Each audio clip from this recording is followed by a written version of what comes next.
This is part 6 of the NBA Top 100 Players of All Time list. In this video, I'll be covering numbers 49 to 40. Starting off at number 49, we have Jason Kidd, a combo guard who played from 1994 to 2013 with the Dallas Mavericks for multiple stints, the Phoenix Suns, and New Jersey iteration of the Nets, as well as the Knicks, weirdly enough, to finish out the last season of his career. He was a 10-time All-Star, a 6-time member of the All-NBA team, and a 9-time All-Defensive Team player, including nods on the first team in 1998, back-to-back seasons in 2000 and 2001, and the 2005 season. He also led the league in assists 5 times in between 1998 and 2000, as well as 2002 and 2003. He, in his era, was the prototypical point guard.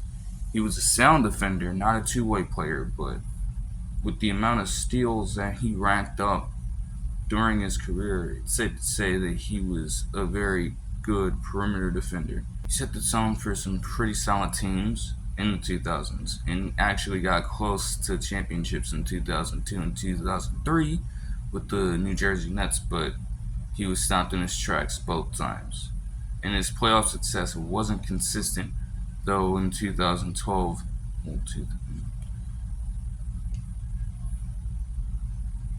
his playoff success wasn't consistent, but in 2011, in his second stint with the Mavericks, he did win an NBA championship. He averaged 12.6 points per game, 6.3 rebounds per game, and 8.7 assists per game, with 1.9 steals per game on 40% shooting from the field and 34.9% from beyond the arc. It was crazy to watch him play as well, because he impacted the game beyond what the numbers tell you. He didn't have a single 50-point game in his career, but he did have one game where he had 25 assists, which is tied for the 5th most all time. He has the 2nd most assists all time with 12,091, the 2nd most steals all time with 2,684, and the 6th most triple doubles all time with 107. He is an official member of the NBA 75th anniversary team and also a Hall of Famer. It's safe to say that if he didn't win a championship, I'm not sure where he would be on this list, but you can't have a list like this without him here, because while he lacked in scoring ability, his role was pivotal on some of the best offenses to come out of the 2000s era of basketball.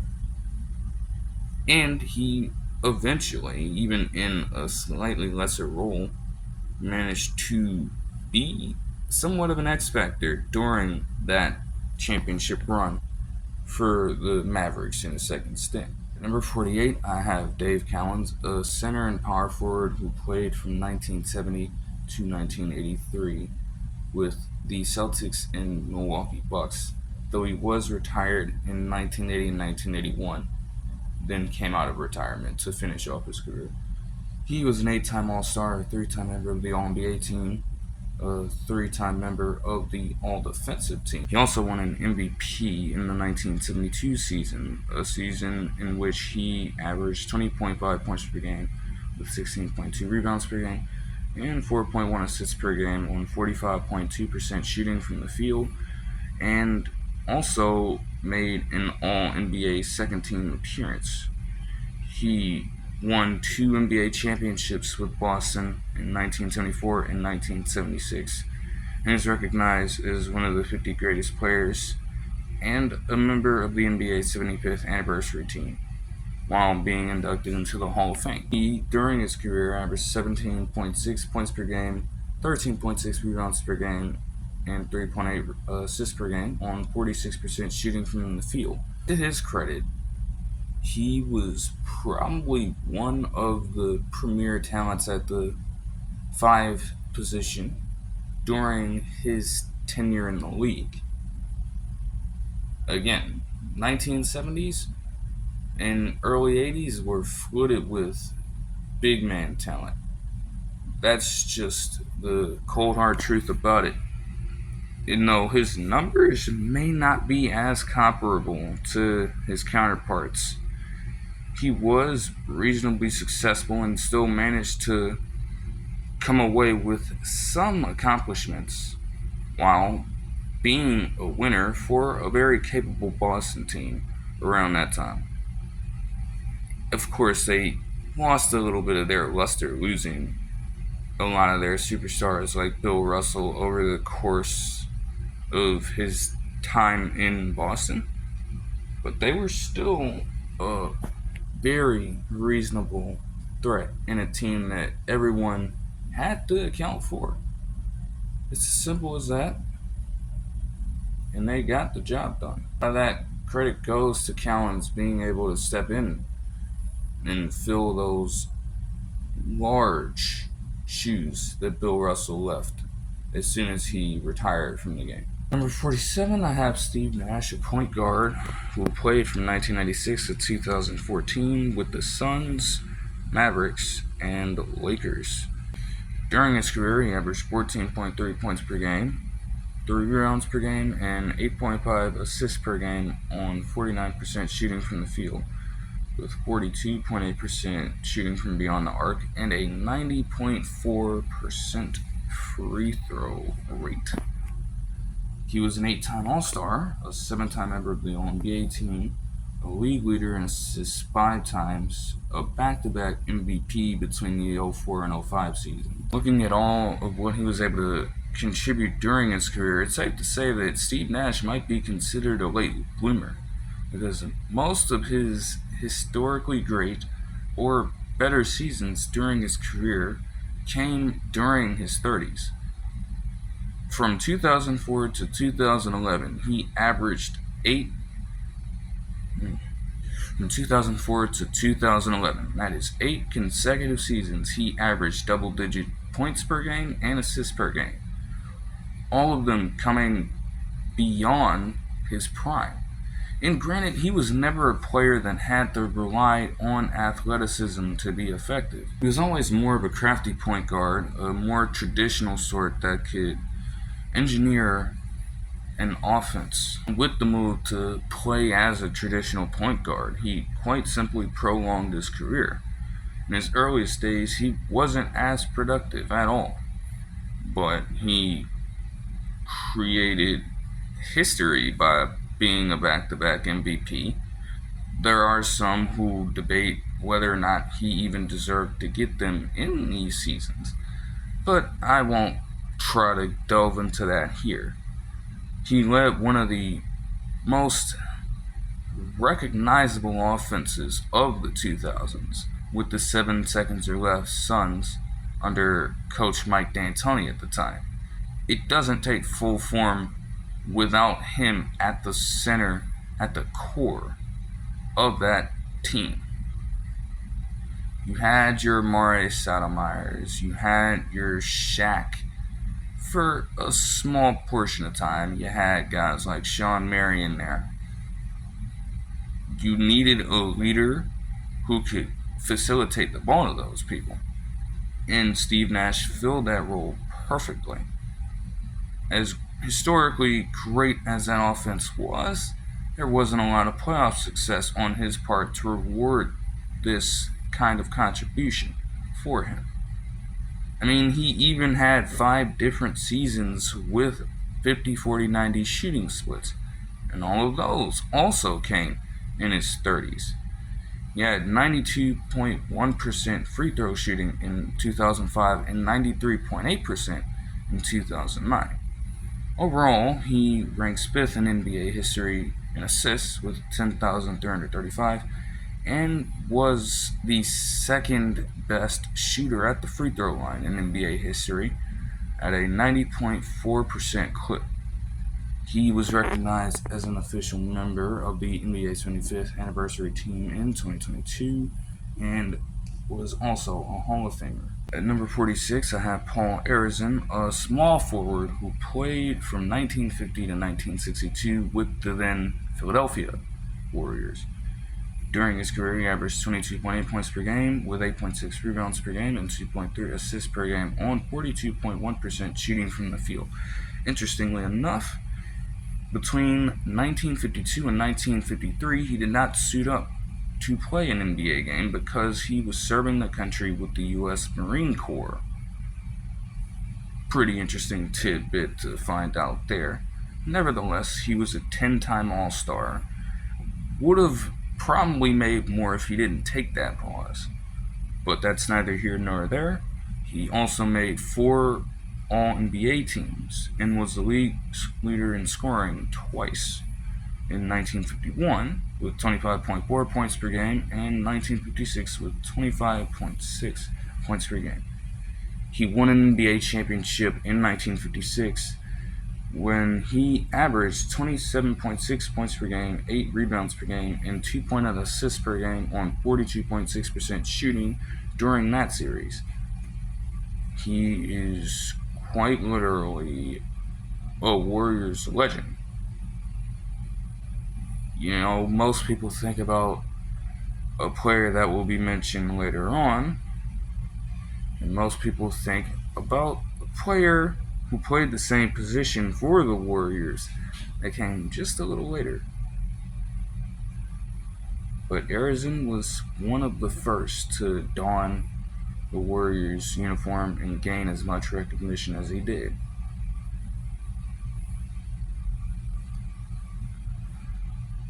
I can't really gauge how his game would have translated to today's spacing era of basketball. I will say that at scoring prowess, especially in an era where that barrage of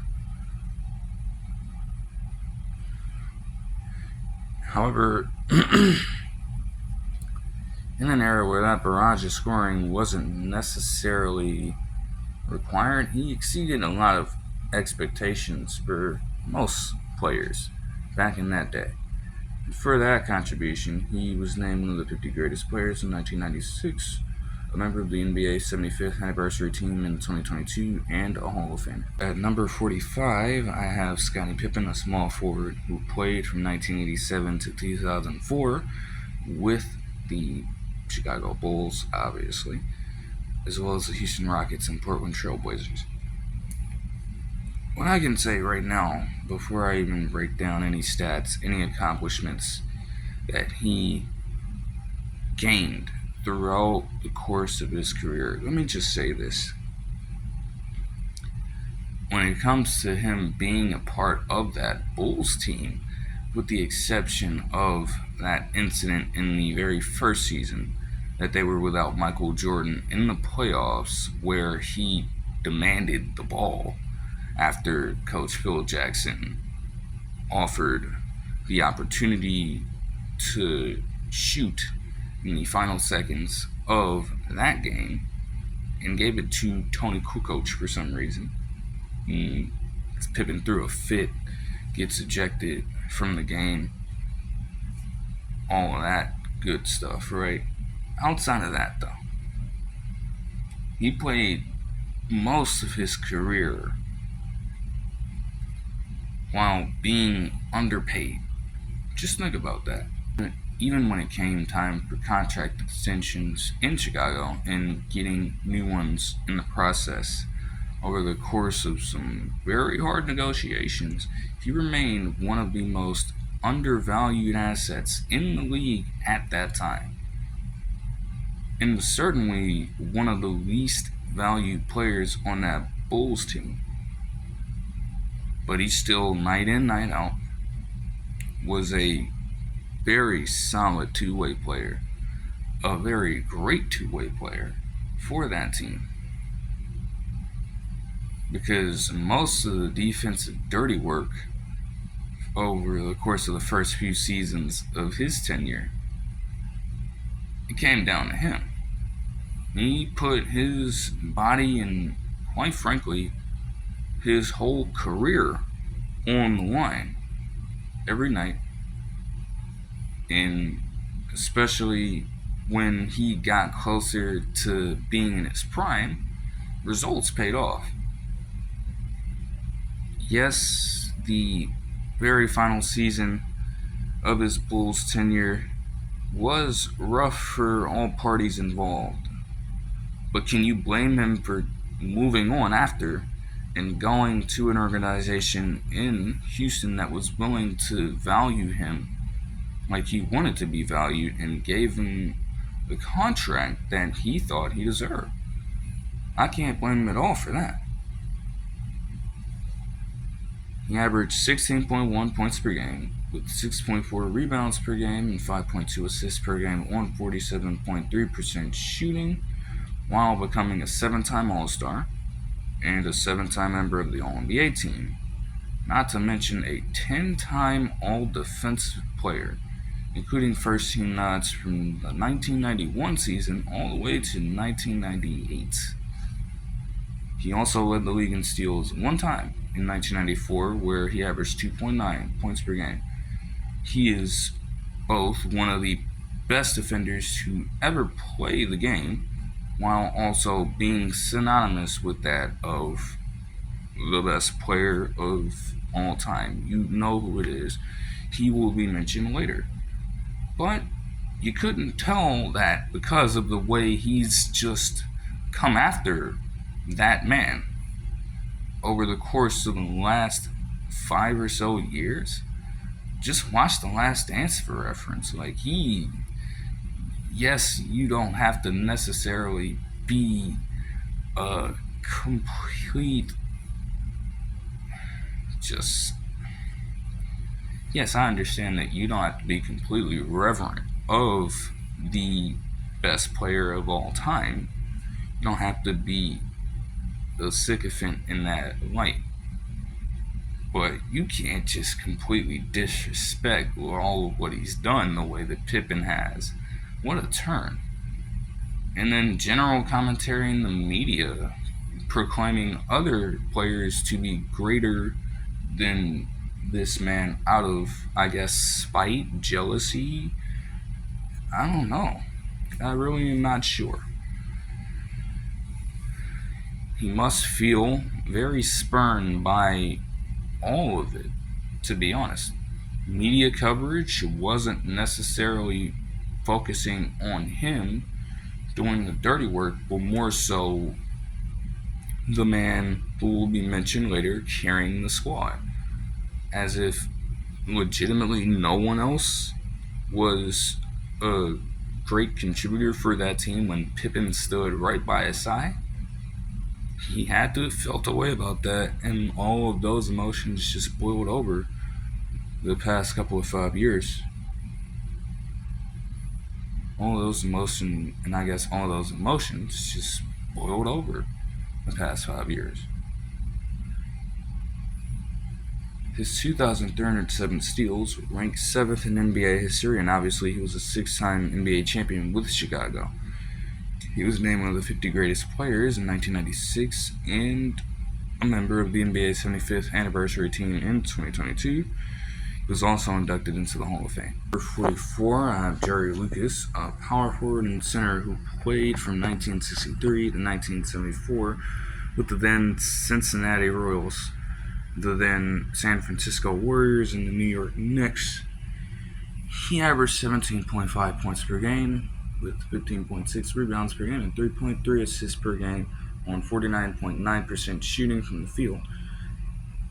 Early on, there were some problems because before he even stepped foot in the league, right after he got drafted, there were some contract negotiations regarding his rookie contract, and he ran into some issues with that entire process. So as a result, he did not play in what would have been his rookie season. So he was officially slated to make his debut in 1963. And off the bat, he was an all-star, which would continue until the 1968 season, and then pick up in 1970 for a total of 7 appearances. He was also a 5-time member of the All-NBA teams. He for his first 9 seasons, averaged at least 15 points per game and 14 rebounds, including highs of 21.5 points per game twice and 21.1 rebounds in the 1965 season. 12,942 rebounds total for Lucas, ranked 17th all time, and it was written in a way for Jerry Lucas to have this early success. I had a book back in the day detailing the deep and layered history of college basketball from the likes of the, I won't say complete dynasty, but all of Georgetown's history in college basketball to the likes of Jim Valvano and so on and so forth. And Jerry Lucas was mentioned quite a few times, and for that day and age, he was probably one of the more accomplished basketball players in college during that era, and is certainly recognized as one of the best talents to come out of Ohio State. And he parlayed that into a largely successful NBA career outside of championship success. Though he won one out of, I guess, pity in 1973 with New York, but he was coming off the bench at that point. He didn't have a lot of playoff production at all throughout his career, and this was one of his least productive regular seasons. So it couldn't have genuinely mattered, but I guess it looks better on paper for a player of his caliber. And he was named one of the 50 greatest players in 1996, a member of the NBA 75th anniversary team in 2022, and a Hall of Famer. But as time has gone on, because he did not necessarily come to mind for a lot of modern day analysts and so on and so forth, which again, it just happens that way sometimes, but he was truly a monster on the boards and a capable scorer, if nothing else. Probably one of the more underappreciated talents in league history. At number 43, I have Elvin Hayes, a power forward and center who played from 1968 to 1984 with multiple iterations of the Rockets franchise and multiple iterations of the Wizards franchise, averaging 21.1. He averaged 21 points per game with 12.5 rebounds per game and 2 blocks per game on 45.2% shooting from the field.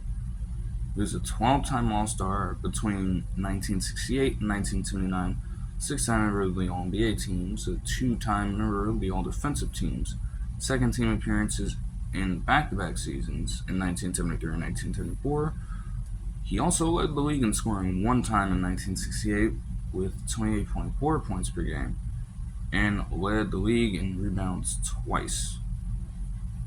In his first 12 seasons, he averaged at least 19.5 points per game and 11 rebounds per game, including 4 times where he averaged 20 and 15. Again, in an era, I have to just hammer this home, the big man talent during this era is absolutely crazy to reminisce about and look back on through multiple forms of media. Still, he amassed 27,000 points overall in his career, coming to a total of 27,313, which ranks 12th all time. His 16,729 rebounds ranked 4th in NBA history. His 1,771 blocks ranked 25th all time, and crashing the boards to this rate, just dominating in the paint for such a long period of time, didn't seem to get to him as much as you'd think it would. Again, medical advancements were not really made as much as they have been, and the focus on health was nowhere near where it is today during the late 60s, 70s, early 80s. But he played a total of 1,303 games over the course of his career, which ranks 20th. He also had a net defensive rating of 97.4, which accounts for the amount of overall points that a team gives up when that player is on the court, and that ranks 12th all time. He won an NBA championship in 1978 in his second stint with the Bullets, and was named one of the 50 greatest players in 1996, an official member of the NBA 75th anniversary team in 2022, and a Hall of Famer. For all that he was able to do, again, you want to see a few more championships out there. But no, they were just reserved for other guys like Cowens, like other players that will be mentioned later on. It was tough sledding for so many generational talents back then to come out with championship success. Kind of like how it is today. That's one thing that may not truly differentiate between eras. And that certainly doesn't change when it comes to our next selection. At number 42, we have none other than James Harden, a combo guard who has played from 2009 to the current day. He remains a Los Angeles Clipper to this point after getting a 2-year, $70 million contract at the ripe old age of 35. At least he will be 35 during this season upcoming. However, he started out his career as a sixth man with Oklahoma City. And he had solid production off the bench for them leading up to the time that he got traded to Houston in 2013. He did make an NBA Finals appearance with Oklahoma City, but played terrible in that series. However, maybe there's a bit of an excuse early on, as most of the brunt came on the young shoulders of Russell Westbrook and Kevin Durant during that time. And Harden, like the others on that squad, were fighting hard and still were overmatched by a Heatles squad. The Heat were not trying to go without winning a championship for too much longer with the squad that they assimilated during the 2010 offseason. They were just on a mission, and there's nothing the Thunder really could do about it. So Harden was given a pass for that, but over the course of his career, and especially when it comes to the playoffs, that largely wouldn't come to apply anymore. Either way, he gets to Houston and just starts asserting himself as one of the best players in the league. He became a 10-time All-Star, a 7-time member of the All-NBA team. He won the Sixth Man of the Year in Oklahoma City, but during the later stretch of his Houston career, when he was in the middle of his prime, you can argue, he led the league in scoring for 3 straight seasons, and also led the league in assists twice, winning an MVP in 2017 as well, and being in the odds for some seasons in a row. He quite literally had a rise to dominance straight out of a movie. You couldn't make it up. He was their key player and their best player in the regular season, simply put, but when it came time to the postseason, he would drop. Early on, you were in spots where you were in danger of losing out of a series and getting eliminated early, then having to rely on lucky games from older and past their prime players like Josh Smith and just a complete bum in Corey Brewer to save your ass the first time you got in a situation like this.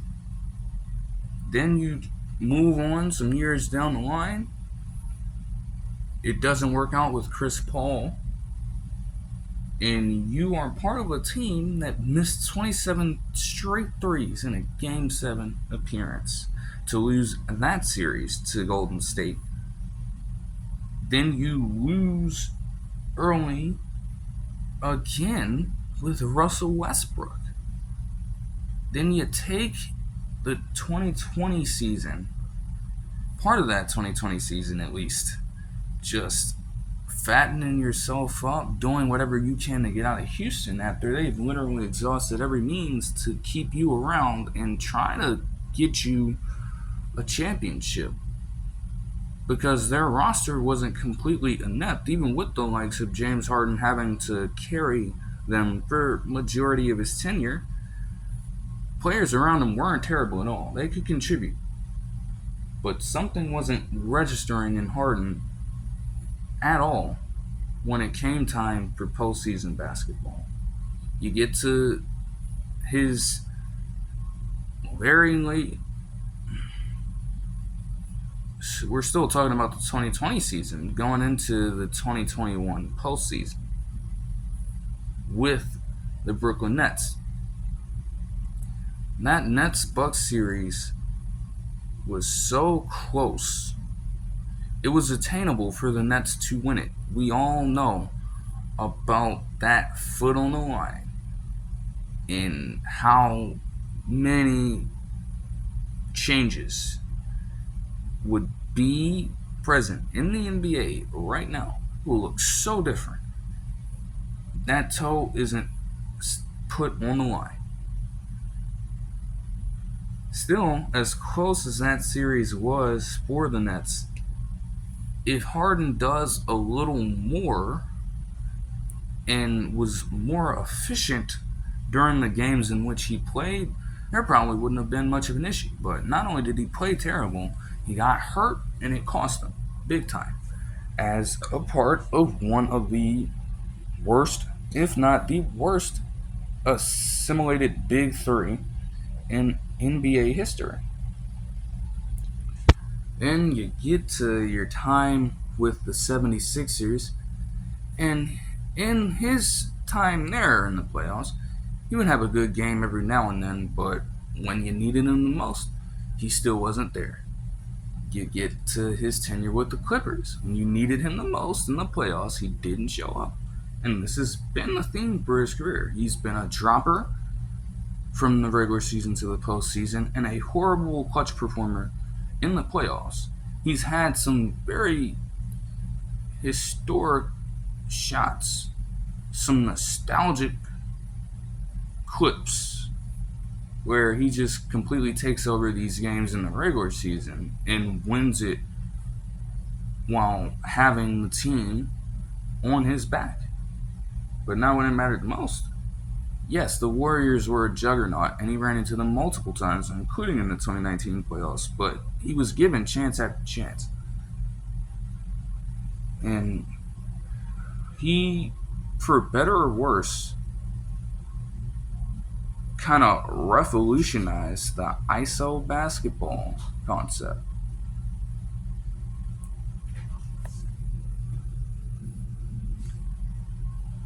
He averaged 24.1 points per game on He averaged 24.1 points per game with 5.6 rebounds per game and 7.1 assists per game on 44% shooting from the field and 36.1% shooting from beyond the arc. He represents the vitality and death or downfall of an ISO player in the modern NBA. He is the epitome of it. There's no other way around it. In Houston, he was dominating, but it didn't lead to any team success at all. And in the 2020s, especially after multiple rule changes outlawed some of the step backs and rip through moves that he would rely on to draw fouls and get to the free throw line at will in Houston caused him to adjust his playing style in the 2020s, becoming more of a pass first point guard rather than a score first shooting guard, and it still hasn't yielded any results.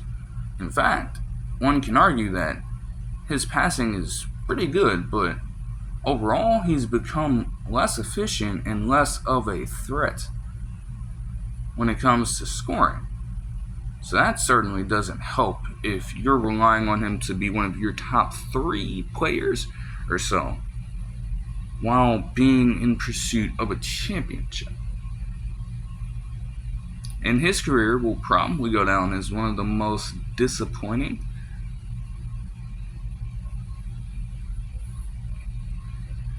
in NBA history. Still, he had a historically great run. I don't think that can be overlooked. But time is running out for that championship.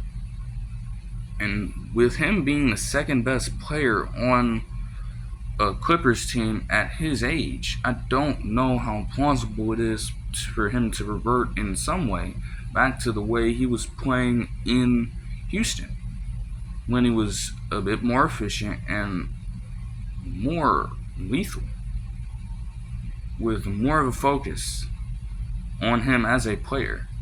I don't know if he could ever replicate that again. It's hard. But he, in spite of all this, was named a member of the NBA 75th anniversary team in 2022. At number 41, I have Nikola Jokic, a center who has played from 2014 to the current day, all with the Denver Nuggets, with averages of 20.9 points per game, 10.7 rebounds per game, and 6.9 assists per game on 55.7% shooting from the field and 35. He has averaged 20.9 points per game with 7. He's averaged 20.9 points per game, 10.7 rebounds per game, and 6.9 assists per game on 55.7% shooting from the field and 35.0% shooting from beyond the arc. He has made All-Star appearances in 6 straight seasons, including last year. He has also made 6 All-NBA team appearances. He has won the MVP 3 times, including back-to-back in 2020 and 2021, and last season as well. He was the league leader in triple-doubles in back-to-back seasons as well, from 2021 to 2022. In the 2022 season, he averaged 24.5 points per game, 11.8 rebounds per game, and 9.8 assists per game on 63.2% shooting from the field and 38.3% shooting from beyond the arc. While that is great on its own, this is the complete contrast to what Harden has done. Even though this looks great on paper, that's a very solid regular season to put together for one player. But when it comes to this playoff run, a run in which he averaged a 14 and 10 triple-double, averaged 30.2 points per game, 14 rebounds per game, and 7.2 assists per game in the NBA Finals in 5 games against the Heat, and won a Western Conference MVP as well as the Finals MVP. That is just so astonishing for one player to pull off. And it catapulted him into this territory for a lot of NBA fans. They have gained this respect for him over the years, but it culminated into that display. And it's just going to continue. Probably the best passing big man we've ever seen play in the league. One of the smartest minds to ever command attention on the offensive end and take complete and total control. Just think about this. His last game with 10 or more turnovers was on November 3rd of 2022, and he has not had a game with such a stat line since. It is August 26, 2024, when this video is being recorded. Just keep that in mind. Amongst active players, he ranks 13th in rebounds, 11th in assists, and 2nd in triple doubles with 130. And it's only going to go up from here. Maybe it is a little early to have him this high on the list, but I think that Jokic is very capable of improving his stock. I don't see him really slowing down in this standpoint, because this game is not like, he has very little athleticism. Let's just call it what it is. But he don't need that to dominate. He has the physical frame and the intelligence to keep defenses on their toes anyway. You don't have to be the fastest guy out there. Doesn't have to jump the highest. He can just make you look like a complete and total idiot in every other capacity. And that is why he ranks there. And at number 40, to cap it off, we have Pistol Pete Maravich, a shooting guard who played from 1970 to 1980 with the Hawks, multiple iterations of the Jazz and Boston to cap off his career. He averaged 24.2 points per game with 4.2 rebounds per game and 5.4 assists per game on 44.1% shooting from the field. He was a 5-time All-Star, a 4-time member of the All-NBA teams, including a 1976 season that saw him lead the league in scoring with 31.1 points per game, while also having 5.1 rebounds per game, 5.4 assists per game on 43.3% shooting, and being named an All-Star, first team All-NBA team member, and a third place finish in MVP voting. Despite all of that, that team finished 35 and 47. He was a quintessential pure scorer at the shooting guard position, while most of his contemporaries were simply setting the standard for more traditional routes of facilitating an offense. He, for this contribution, was named one of the 50 greatest players in 1996, a member of the NBA 75th anniversary team in 2022, and a Hall of Famer. That'll do it for this one. I hope you guys enjoyed the video, and I'll see you guys in the next one, where I will cover numbers 39 through 30.